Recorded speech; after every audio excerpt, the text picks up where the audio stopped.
जननी जन्म सौख्यानाम वर्धनी कुल संपदाम पदवी पूर्व पुण्यानाम लिग्यदे जन्म पत्रिका वेयुरु तोळि पंगन विडमुंड कंடன் மிக நல்ல வீணை தடவி மாசரு திங்கள் கங்கை முடிமேல் அணிந்த என் உளமே புகுந்த அதனால் ஞாயிறு திங்கள் செவ்வாய் புதன் வியாழன் வெள்ளி சனி பாம்பு இரண்டுமுடனே ஆசரு நல்ல நல்ல அவை நல்ல நல்ல அடியாரவர்க்கு மிகவே. உலகெங்கும் வாழக்கூடிய நெக்ஸ்ட் ஜென் நேயர்கள் அனைவருக்கும் வணக்கம். நான் மருத்துவ ஜோதிடர் டாக்டர் வி ராஜ்குமார் சிவாச்சாரியார் பேசுகிறேன். எல்லாரும் எப்படி இருக்கீங்க? நலமா இருப்பீங்க நம்புறேன். இன்றைய தினம் நாம் பார்க்கக்கூடிய பலன்கள் ஆடி மாத ராசி பலன்கள். ஆடி மாதம்னா என்ன சார்? நம்ம உத்தராயண புண்ணிய காலம், தட்சிணாயன புண்ணிய காலம்னு ரெண்டு விதமான விஷயங்கள் இருக்கு. இப்ப தட்சிணாயன புண்ணிய காலம் ஆடி மாதம் சொன்னால் தட்சிணாயன புண்ணிய காலம் எது வரையில இருக்கு? ஆடி, ஆவணி, புரட்டாசி, ஐப்பசி, கார்த்திகை, மார்கழி முடிய தட்சிணாயன புண்ணிய காலம்னு சொல்லுவார். இப்போ விசேஷமான இந்த தட்சிணாயன புண்ணிய காலம் 6 மாதமுமே அதி சிறப்பான ஒரு மாதம் அப்படின்னு நம்ம சொல்லலாம். ஒவ்வொரு மாசமும் ஒவ்வொரு விஷயங்கள் நடக்கும். ஒன்றும் இல்லை, இப்போ ஆடி மாசத்தை இப்போ நீங்கள் எடுத்துட்டீங்கன்னு சொன்னா ஆடி கிருத்திகை பெரிய அளவுல ரொம்ப முருகப்பெருமானுக்கு விசேஷமானது. ஆடி கிருத்திகை, ஆடி பூரம், இந்த நட்சத்திரம்லாம் இருக்கு பார்த்தீங்களா, இதெல்லாம் இந்த ஆடி மாசத்துக்கு உகந்ததாக இருக்கும். ஆடி பஞ்சமி, நாக சதுர்த்தி, அதே போல பாத்தீங்க அப்படின்னு சொன்னா ஆடி அமாவாசை, ஆடி எல்லா வெள்ளிக்கிழமையும் எல்லா செவ்வாய்க்கிழமையும் எல்லா ஞாயிற்றுக்கிழமையும் அம்மனுக்கு படையலிட்டு அம்மனுக்கு பூஜை செய்யப்படுகிற ஒரு நாள். முதல் வாரம், 3வது வாரம், 5வது வாரம் என்று அந்த வாரக்கணக்கில் செய்யக்கூடிய விசேஷங்கள், அம்பாள் புறப்பாடு, இத்தனையும் நடக்கக்கூடிய ஒரு விசேஷமானது. ஆவணி மாசம்னா கேட்க வேண்டாம், ஆவணி விட்டம், அதே போல விநாயக சதுர்த்தி, புரட்டாசி, மகாலய அமாவாசை, நவராத்திரி, இப்படி அடுத்தடுத்த விசேஷம். தட்சிணாயன புண்ணிய காலம்னாலே ரொம்ப ரொம்ப விசேஷமான மாதங்கள் எல்லாமே, எல்லா விசேஷங்களும் அதுல வரும். ஐப்பசி, தீபாவளி, கந்தசஷ்டி, அப்படியே பார்த்தீங்கன்னா அடுத்தடுத்து கார்த்திகை மாதம் ஐயப்பனுக்கு அப்படியே விசேஷங்கள் தொடர்ந்து இருந்துட்டே இருக்கும் அந்த அளவுக்கு. அப்போ இந்த ஆடி மாத ராசி பலன்கள்னா எப்படி இருக்கும்? ஆடி மாசத்துல கிரகங்கள் எப்படி எப்படி இருக்கு? நமக்கு என்னென்ன நன்மைகள் செய்ய போறது? நமக்கு அதிர்ஷ்டமா, எச்சரிக்கையா, போராட்டமா? இதுதான் நம்ம தெரிஞ்சுக்கிறோம். அதிர்ஷ்டமா, எச்சரிக்கையா, போராட்டமா? ஒவ்வொரு விஷயமும் ஒவ்வொரு ராசிக்கும் ஸ்கிப் பண்ணாமல் கடைசி வரைக்கும் பாருங்கள். வீடியோ கடைசி வரைக்கும் பார்த்தீங்க அப்படின்னு சொன்னால் உங்களுக்கு தெரியும் நான் நடுவில் என்னென்ன விஷயம். ஏன்னா நீங்கள் உண்மையை நான் சொல்கிறேன், நிறைய விஷயங்களை எனக்கு ஃபோன் பண்ணி, சார் அடுத்த வீடியோ நான் பார்க்குறேன், அடுத்த வீடியோவில் நீங்கள் என்ன சொல்கிறீங்களோ அது எனக்கு அப்படியே நடக்கிறது அப்படின்னு சொல்லி சவுதி அரேபியாவிலேருந்து ஒருத்தர் நம்ம ஊருக்கார் அங்கே இருக்கார். நான் பார்க்கும்போது எனக்கு ஒரு விஷயமும் எனக்கு நடக்கிறது சார் அப்படின்னு சொல்லுவார். அதே போல் யூகேலேருந்து ஒரு அம்மா ஃபோன் பண்ணியிருந்தாங்க. இந்த நெக்ஸ்ட் ஜென் இதில் நீங்கள் சொல்லக்கூடிய ஒவ்வொரு பதிவும் எங்களுக்கு சிறப்பாக இருக்குது அப்படின்னு சொல்லியிருந்தாங்க. ஆஸ்திரேலியாவில் மெல்பர்ன்லேருந்து ஒரு அம்மா ஃபோன் பண்ணியிருந்தாங்க. உண்மையே சொல்கிறேன், அவங்க எனக்கு இந்தியாவுக்கு வரும்போது கண்டிப்பாக உங்களை நேரில் பார்க்க வேண்டிய ஒரு சந்தர்ப்பம் எனக்கு கொடுங்க அப்படின்னு கேட்டேன். அந்த அளவுக்கு இந்த நெக்ஸ்ட் ஜென் காணொலி பார்த்தீங்கன்னா அத்தனை பேருக்கும் ரீச் ஆகுது, எல்லா மொழிகளிலுமே ரீச் ஆகுது. அதாவது நெக்ஸ்ட் ஜென் நேஷனல் நம்ம பார்க்கும்போது கன்னடத்தில் நீங்கள் என்னோட இதை பார்க்கலாம், தெலுங்கில் பார்க்கலாம், தமிழில் முழுமையாக நீங்கள் பார்க்கலாம். என்னுடைய பதிவுகள் எல்லா இதுலேயும் நீங்கள் பார்க்கலாம். பார்த்து உங்களுடைய ஜாதகத்தில் உங்களுக்கு என்ன சொல்லியிருக்கு அப்படிங்கிறது கடைசி வரைக்கும் ஸ்கிப் பண்ணாம பாருங்க. வாங்க வீடியோக்குள்ள போலாம். ரிஷப ராசி நேயர்களை, உங்களுக்கு எப்படி இருக்கு அப்படிங்கறத தெரிஞ்சுக்கலாம். இந்த ஆடி மாத ராசி பலன்கள் எச்சரிக்கையாக இருக்க வேண்டுமா, போராட்டமாக இருக்குமா, அதிர்ஷ்டமாக இருக்குமா? சில அதிர்ஷ்டங்கள் உங்களை தேடி வரும் அப்படின்னு கூட சொல்லலாம். சில அதிர்ஷ்டங்கள் தேடி வரும். இதுல பாத்தீங்க அப்படின்னா ஒரு 70% ஜாதகத்துல சிறப்பா இருக்கும், 30% கொஞ்சம் ப்ராப்ளம் இருக்கு. இந்த 30% நீங்க கவனிக்கத்தக்க கூடியதாக கண்டிப்பாக இருக்க வேண்டும் அப்படின்னு சொல்லி ஒண்ணு.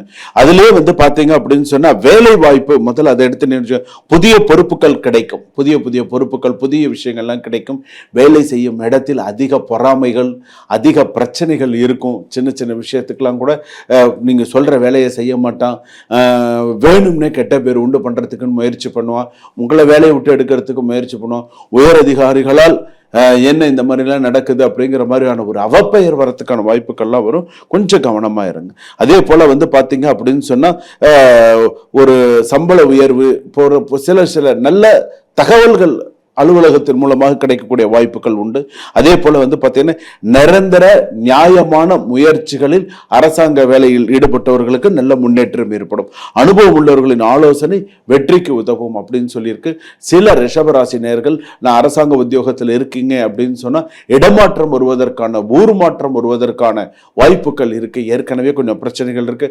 அரசாங்க உத்தியோகத்தில் இருப்பவர்கள் இனி வரக்கூடிய காலகட்டங்கள் மிகுந்த விழிப்புணர்வோட செயல்படுங்க. இப்ப இருக்கக்கூடிய சில விஷயங்கள் அரசாங்கம் வழி நடத்துறது இதெல்லாம் சின்ன விஷயம் இல்லை. அரசாங்க உத்தியோகம் பார்க்கறது பெரிய விஷயம் இல்லை. அந்த உத்தியோகத்தை கடைசி வரைக்கும் தக்க வச்சுக்கிறது தான் உங்க கையில இருக்கு. ஸோ அதனால கெட்ட பேர் இல்லாத அளவுக்கு உங்க உத்தியோகத்தை தக்க வச்சுக்கிறது உங்க கையில இருக்கு. அதை கரெக்டா பார்த்துக்கோங்க. ஒண்ணு, சொந்த தொழில் அப்படின்னு எடுத்துட்டு வியாபாரத்தில் விற்பனை அதிகரிக்கும், புதிய வாடிக்கையாளர்கள் மற்றும் நீண்ட கால ஒப்பந்தங்கள் கிடைக்கலாம், நிறைய நல்ல விஷயங்கள்லாம் நடக்கும். கடன் வாங்கி பெரிய முதலீடு செய்வதை சற்று தள்ளி வையுங்கள். கடனை வாங்கி ஒரு விஷயத்த பண்ணி அது மூலமா நான் பெருசா இது பண்றேன் அப்படிங்கிற விஷயம்லாம் பண்ணாதீங்க. ஓரளவுக்கு என்ன செய்யணுமோ அதை மட்டும் பண்ணுங்க. பண வரவு அப்படின்னு எடுத்துட்டோம் அப்படின்னு சொன்னா பழைய நிலுவைத் தொகைகள் கைக்கு வரும். சேமிப்பு அப்படிங்கிறது கொஞ்சம் இருக்கும். ஆனால் குடும்ப விழாக்கள் மற்றும் வீட்டு தேவைகளுக்கு செலவுகள் கூடும். முக்கியமா குடும்ப விழாக்களுக்கு அதிகமாக செலவு செய்யக்கூடிய சூழ்நிலைகள் வரும். கணவன் மனைவி குடும்பத்தில் இருந்த மனக்கசப்புகள் குறை ஒருவர் விட்டு கொடுத்து நடந்தால் அன்பும் நெருக்கமும் அதிகரிக்கும். ஓரளவுக்கு கொஞ்சம் பாசிட்டிவா போயிட்டா எல்லா விஷயத்துக்கும் நல்லது. ஒன்ன புடி என்ன புடின்னு சண்டை போட்டோம் அப்படின்னு சொன்னா பிரச்சனைகள் தலை தூக்கும். ஆடி மாசத்துல அது வேண்டாம். கொஞ்சம் ஓரளவுக்கு புரிந்து கொள்ளக்கூடிய அளவுக்கு ரெண்டு பேரும் பேசி ஓரளவுக்கு சில விஷயத்த பக்குவமா கொண்டு வரதுக்கான விஷயத்த பாருங்க. என்ன செய்யணும், என்ன பண்ணணும், திட்டமிடல், சேர்ந்து திட்டமிட்டு சேர்ந்து எந்த ஒரு விஷயத்தை செஞ்சீங்க அப்படின்னு சொன்னால் சிறப்பாக இருக்கக்கூடிய சூழ்நிலைகள் ஜாதகத்துல உண்டு. அதே போல பாத்தீங்க அப்படின்னு சொன்னா உறவினர்களால் பிரச்சனைகள் வரும். யாரு கணவன் மனைவிக்கு யாரால பிரச்சனை வரும்? உறவினர்களால் பிரச்சனை வரும். அதே போல திருமண பேச்சுவார்த்தைகள் சாதகமாக நகரும். நீண்ட நாட்களாக தடைப்பட்டிருந்த வரன் நல்ல தகவல்கள் வரும். ஆடி மாசத்துல எடுக்கக்கூடிய முயற்சி சில கல்யாண பலன்கள்லாம் கூடி வரும். அதே போல உணர்ச்சி வசப்பட்டு எந்த முடிவுகளையும் எடுக்க வேண்டாம். குடும்ப மூத்தோர்களின் ஆலோசனைப்படி செய்தால் இந்த விவாகரத்து சில விஷயங்கள்லாம் இருக்கும், அதெல்லாம் கொஞ்சம் கரெக்டா இருக்கும். திருமணம் மறுமணம் ரெண்டுமே இந்த வருஷத்துல சில வாய்ப்புகள் உண்டு, கரெக்டா இருக்கும். சட்ட ரீதியான விஷயங்களில் மெதுவாக முன்னேற்றம் ஏற்படும். தேவையான ஆவணங்கள் முழுமையாக தயார் நிலைகள் வைத்திருங்கள். இந்த இஎம்ஐ கட்டுறது, இந்த ஃபோன் பில் கட்டுறது, முக்கியமான சில பில்ஸ் எல்லாம் இது பண்றது, இதுலெல்லாம் கொஞ்சம் கரெக்டாக கவனம் செலுத்துங்க. சிலதெல்லாம் மிஸ் ஆகிறதுக்கும் பேப்பர்ஸ் கைவிட்டு மறந்தோ போறதுக்கோ வாய்ப்பு இருக்கு. கொஞ்சம் கரெக்டா சில விஷயங்களை கொண்டு போங்க. போக்குவரத்து வாகனங்கள்ல நீண்ட தூர தொலைப்பயணங்கள்லாம் சோர்வு ஏற்படலாம். நீண்ட தூர தொலைப்பயணங்கள்லாம் கொஞ்சம் இரவு நேரங்கள் பயணங்கள்லாம் கொஞ்சம் ஜாக்கிரதையா போயிட்டு, வாகனங்கள்ல பெண்கள் முக்கியமாக வாகனத்தில் கவனமாக இருக்கிறது நல்லது. இந்த மாசத்துல பாத்தீங்கன்னா தொழில் வளர்ச்சி அதிகமாக இருக்கும். பணவரவு ஓரளவுக்கு சமமாக ஓரளவுக்கு கொண்டு போக முடியும். குடும்ப ஒற்றுமை, புதிய வியாபார வாய்ப்புகள், கல்வியில் ஓரளவுக்கு முன்னேற்றங்கள் போன்ற நிறைய நல்ல விஷயங்கள்லாம் நடக்கும். அது கவனிக்க வேண்டியது தேவையற்ற பிடிவாதங்கள் இருக்கக்கூடாது. அதிக செலவுகள் இருக்கக்கூடாது. முதலீட்டில் அவசரம் இருக்கக்கூடாது. உணவு மற்றும் உடல்நல அலட்சியம் இருக்கக்கூடாது. பயணங்களில் கவனக்குறைவு அப்படிங்கிறது இருக்கக்கூடாது. அம்மன் வழிபாடு, பெருமாள் வழிபாடு நிச்சயமாக செய்ய வேண்டும். அதே போல ஆடி மாத ராசிகா வளர்ச்சியும் வருமானமும் தரக்கூடிய மாதமாக இருக்கும். என்னது? வளர்ச்சியும் வருமானமும் தரக்கூடிய மாதமாக இருக்கும். பொறுமையுடன் செயல்பட்டால் பெரிய வெற்றிகளை அடையலாம். உங்கள் ராசியை என்ன அப்படிங்கறத சொல்லுங்க. போனது போட்டும். ரிஷபராசி பொறுத்தளவுக்கு இதுக்கப்புறமாவது கவனமா இருங்க. ரிஷபராசி பொறுத்தளவுக்கு உங்க பேரை கெடுக்கிறதுக்கு ஒரு பெண் தயாரா இருக்கா பார்த்துக்கோ. அந்த ஒரு பெண்ணால உனக்கு பிரச்சனை வரும். அந்த பெண் பிரச்சனை இல்லாத அளவுக்கு நீ பார்த்துட்ட அப்படின்னு சொன்னால் நல்லது. சுபம். வாழ்க வளமுடன்.